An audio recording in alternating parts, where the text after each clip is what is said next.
Okay, I know it's been quite a while, but I wanted to quickly make this video, just kind of freestyle it off the top, because as much as I wanted to make something with a script and something a little more cinematic and narrative in nature, I just frankly haven't had the time. And if I don't do something soon, I'll just never make another video again to share with you all. Once again, I want to remind you before I get into it, though, that these are just simply my thoughts and things that I've gathered from my experiences. They may or may not apply to you and your situation. So just keep that in mind. It's not a review, it's just my thoughts. With that being said, let's get right into it. This has kind of become, over the last year and a half or so that I've been using it extensively, my favorite Fujifilm camera of all time. It's right up there. It's kind of tough for me to choose between this and something from the X Pro lineup, whether that be the 2 or the 3.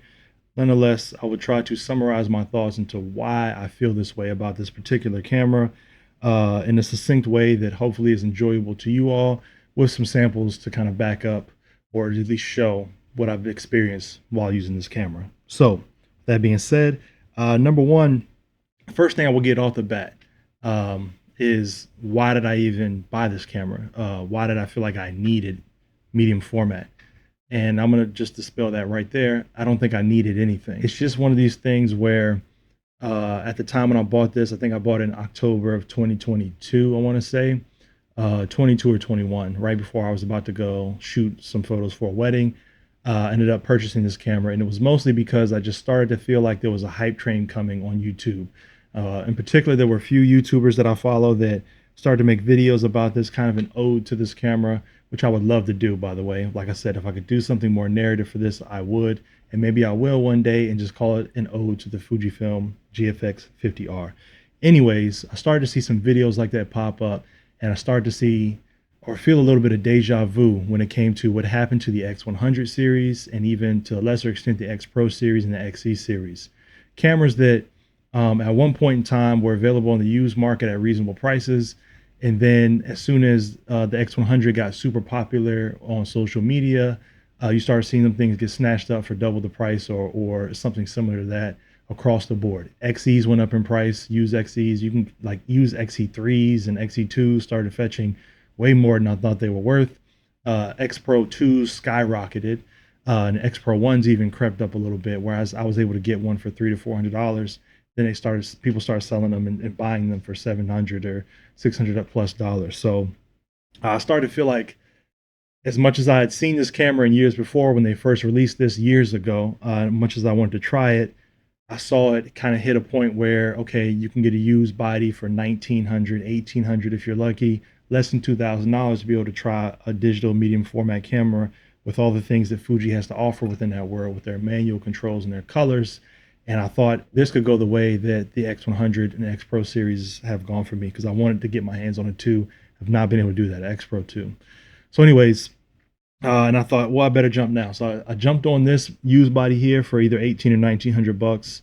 And then I also grabbed myself a Fujifilm, the GF 50mm 3.5 lens. And I started shooting that for probably a year straight. I didn't even put another lens on this camera body. So I have a decent amount of experience with those two.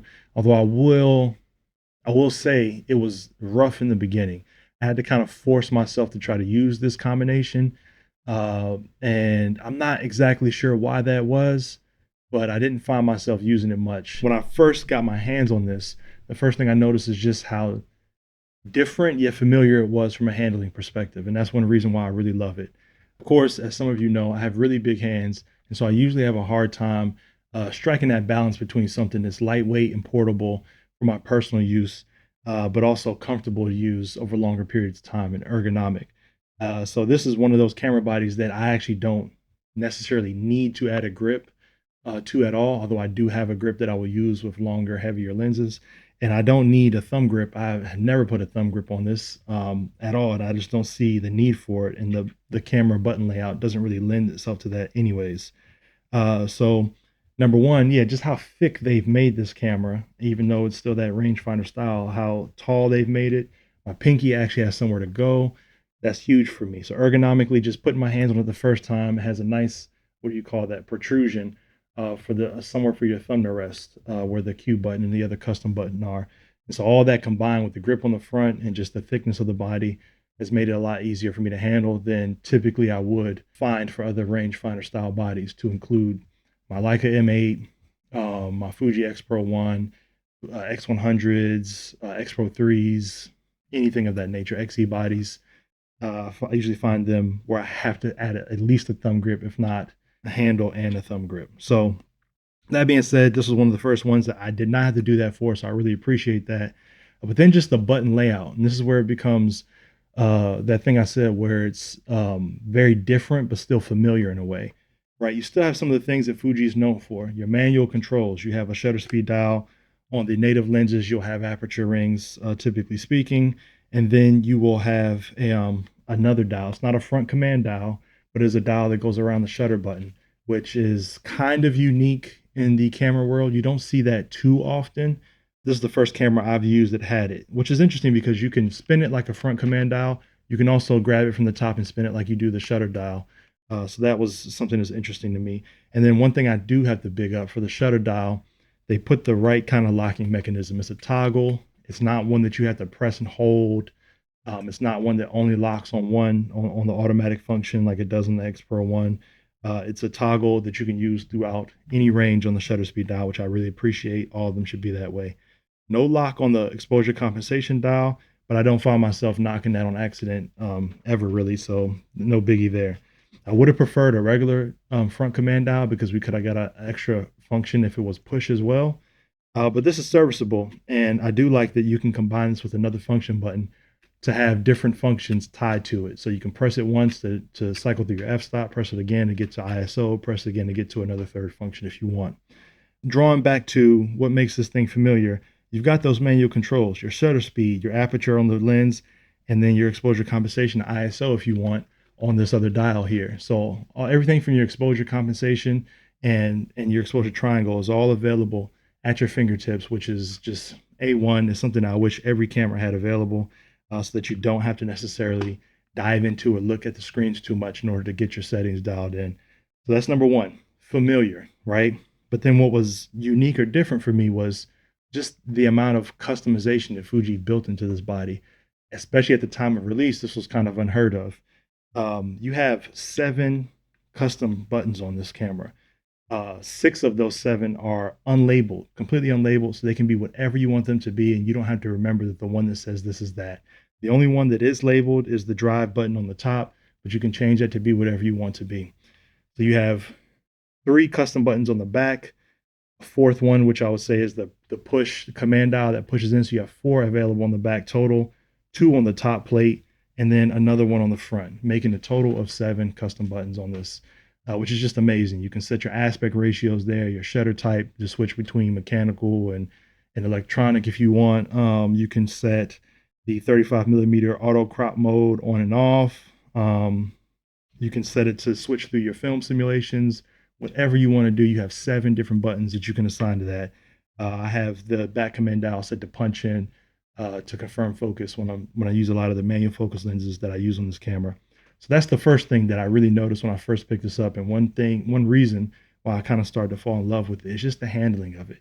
The size combined with the amount of customization you can do to really set it up to use exactly the way you want to use it was just great for Fuji. They've always kind of had a little bit of that incrementally, but they really threw a lot into this camera with regards to customizing it, which I really appreciated. So that gets an A+ on my list. Secondly, and probably the most obvious reason why people get into a larger format sensor coming from anything is image quality, of course, right? So that also intrigued me about this camera. Like I said, I had no need to really go medium format. The full frame cameras I have are fine. APS-C sensors are fine. But it just intrigued me to see what more can you get when you take physics into play and throw a larger sensor at that same problem set.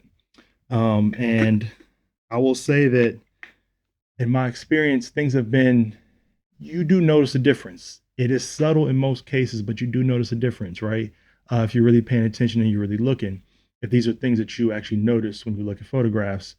And this is usually about your own work. I don't tend to scrutinize other people's work this way, but you're in the dark room or the light room, so to speak, with your own work. So you tend to notice details and things when you're processing that other people are not really going to scrutinize that same level when looking at it in its intended medium that you're displaying it.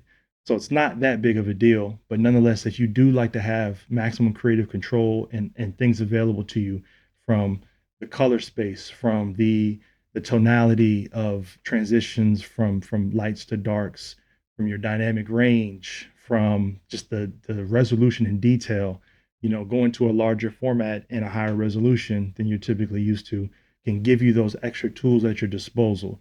But they're just that. They're just tools, okay? Like the things that make a great photograph don't really intersect with those things, right? So like the things that you use to tell story with photographs, the moment itself, the story, the composition, the colors, the layering, the tones, even if you're going just black and white, all these things, the emotion that you can convey, all those things are still king over everything. Everything else I mentioned with regards to image quality just gives you other tools in order to help tell that same story. But if you don't have that story to tell with those images, it's not really going to matter too much. So just keep that in mind. I wanted to put that up there out front that upgrading to something that has better image quality isn't going to make your images better. Obviously, you've heard that time and time again. It's no different here. It's not going to change your world going to GFX. It's just a little extra sauce on top, is how I would describe it. Just a little extra toppings. But if you really want to get better as a photographer, upgrading your gear is not going to do that. And I had no inclination that this was going to happen with this. So I want to make sure that you go into this with the same expectations. Just level set your expectations, okay? But the image quality, that being said, is great. It's fantastic.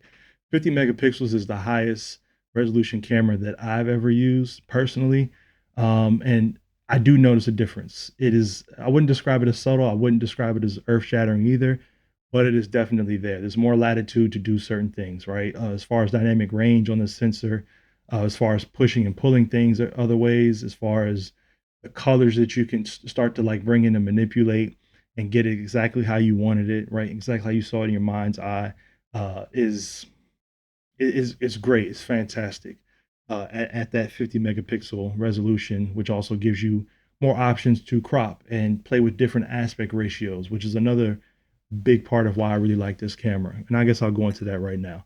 So outside of the resolution, just the flexibility and aspect ratios that are built into this camera, which are becoming a little more common now. Some other cameras are starting to get the same things, but the fact that you can, once again, with the custom button, I can switch from the native, what is it? Is this 3:4?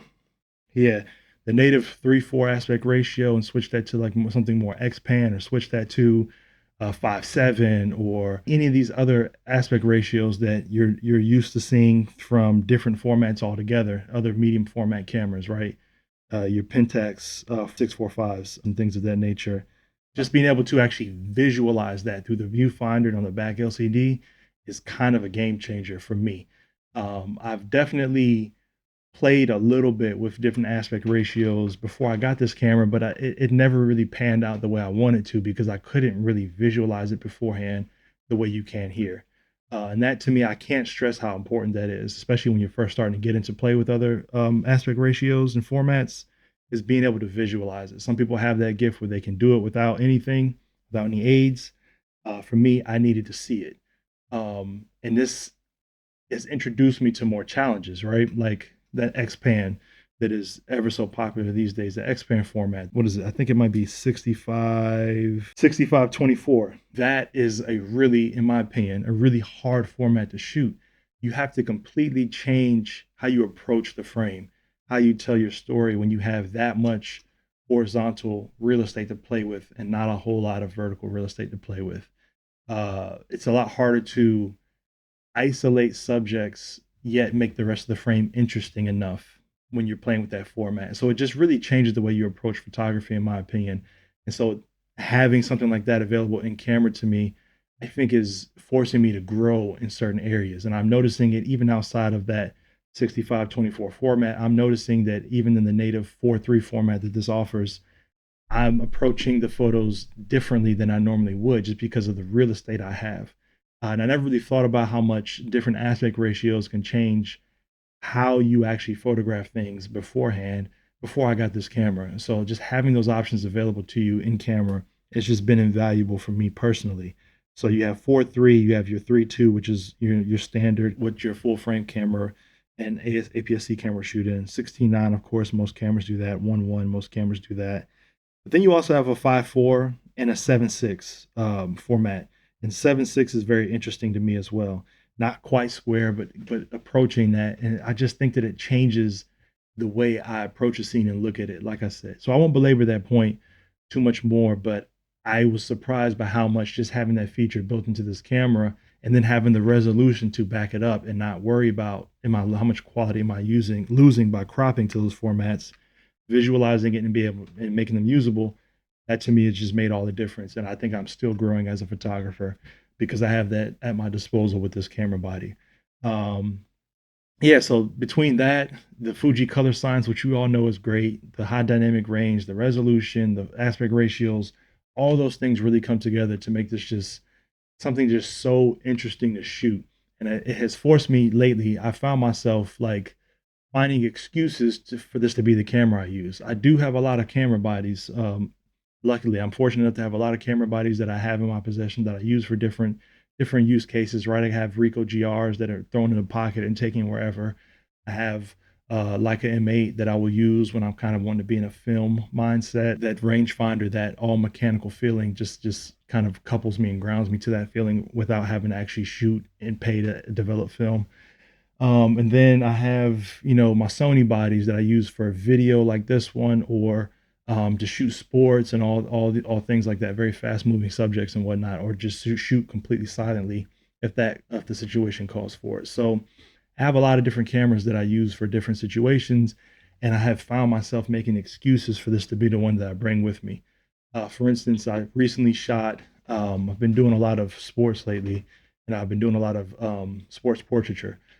So I shot two different basketball teams. And then last week I shot a baseball team outside in bright daylight. And I wanted to use one of my lenses that I adore, the Midicon 65 millimeter f1.4, and using that in bright sunlight, trying to overcome the sun where this camera only has a flash sync speed of 125 is very difficult, right? I want my shallow depth of field. I want to really be able to isolate these subjects, and but I still want everything, my exposure to be kind of dramatic in a way, right? Sports. Grabbing this, throwing an indie filter on it, bringing a couple flashes, and overpowering the sun that way. I found myself going out of my way to make sure this is the camera that I can use for the job, just because the image quality is just that fantastic and that brilliant, and just having that latitude available to you in post to take the images in whichever way you want them to go is just a blessing, really. So all that to say, like all these things that wrapped into this small, relatively compact body just make this just a joy to use. And I find myself making excuses to use it more and more. I'll use it just like this, along with the GF 50 mil 3.5 with no grip. Throw this on, sling it over the shoulder, take it almost like a more casual kind of point and shoot camera, but get that medium format image quality while doing so without it being too obtrusive like a DSLR or a larger mirrorless body or a longer lens would be. Then like I said, I'll throw um, something longer on to shoot portraits in a more like kind of professional setting, and I'll couple that with this wooden small rig knockoff grip here to give myself a little more purchase when I have big front heavy lenses on here. So it's just very versatile in more ways than one, right? Like because the image quality is there, that's always going to be a staple, even if you have to crop, even if you're throwing in-mount lenses on this with an adapter to give a small package and then maybe shooting it in 35 millimeter crop mode. It's so versatile. The amount of vintage lenses you can use, the amount of even like autofocus lenses that have the Tamron 45 millimeter f1.8 here, giving me that 35 millimeter similar field of view on this format with an f1.8. Fantastic. It's a great combination. I would love to get more into that in a future video. I also have my Canon lenses that I use for my 5D over there. My Canon 28 millimeter f1.8, 50 millimeter 1.4. I have a Rokinon 85 millimeter 1.2 that covers the full medium format sensor on this. also crazy to use. So there's just a lot of flexibility that it offers here. All of that combined is just like why this camera has just like been sublime to me. And I'm just shocked and I'm kind of sad that Fuji has not made another iteration of this. Even if I wouldn't necessarily buy it or I couldn't afford it, if this is the last in the series, that's going to make me very sad because a lot of people will not be able to experience all the things I'm saying about having that kind of versatility and image quality in a form factor like this. Like this is just fantastic for me. Um, and that being said, I still, before I let you go, I do want to ground it a little bit. I want to ground it a little bit, right? One thing I didn't mention, right? When I mentioned image quality and all this and that, and I raved about the tonality and the dynamic range and the resolution and all that, the medium format look. Let's talk about that real quick. The medium format look, because sometimes I think some people will get into this because with the main reason being that they want that medium format look. And what does that even mean? I think generally speaking, what most people mean when they say that is they want that shallow depth of field with a wider field of view, right? So, compared to what you would get on a full frame camera, and that would be the medium format look. To me, it's a little more than that, right? That is a thing. That is something that, given the right lens and field of view, you can achieve. But it also is those other things I mentioned, the tonality, the gradation, changing from highlights to shadows, like the roll off, all those things to me, uh, when you have to combine them all to get the medium format look. But if some people are looking for just that shallow depth of field at a wider field of view, you can get that here, but you have to make sure you get the right lens. Like to me, the one that stands out amongst what I have available is that Minicon 65 millimeter f1.4. That provides a very unique look, especially when you kind of back up and frame it to where you got a full body shot and it just kind of isolates that subject, melts the background, but melts it in a way that it's still you can still perceive what it is. It's one thing to completely blow a background out and then you lose all context of the photograph and it kind of melts away some of the story along with it. But with that lens, you back up far enough and you still have it wide open or close to it, you can kind of still achieve that nice subject separation where you can focus on the individual subject in the photo, but then not lose the context. Very pleasing looking transition from your in focus subject to your out of focus contextual background. So to me, you can definitely get that medium format look, but you got to make sure you get the right lenses. You're not going to be able to slap any old lens up here and get it. You'll be very disappointed in how similar will look to your full frame images if that's what you're seeking out and you don't procure the right lenses. Like I said, the Minicon 65 millimeter 1.4 would do that for you. That Rokinon 85 millimeter 1.2 is an alternative to that. They will also do it for you.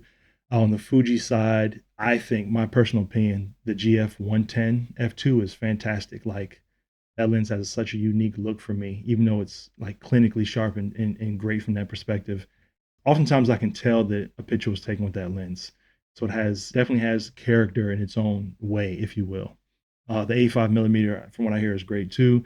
And I think Fuji has a newer 55 1.7 that can kind of give you that wider field of view with still shallow depth of field too. Natively, I'm not sure what else offers you that. And that's just because I don't own a lot of the native glass. But there's definitely some other adapted lenses that can give you that feeling as well. I won't get into that too much more. Like I said, I would love to make at some point an ode video to this camera that's more narrative in nature and just with better visuals than whatever you're going to get here. I would also love to make some future videos talking about the actual lenses that I use. Maybe a review, obviously, for the 50-3.5, and then maybe share my experience I've had with some of the adapted lenses that I've put on this camera body and what some of my favorites are and what they can produce. But nonetheless, I hope that you've seen maybe some sample images throughout this with various lenses and whatnot to give you an idea of how I've come to experience this camera and what the system has to offer.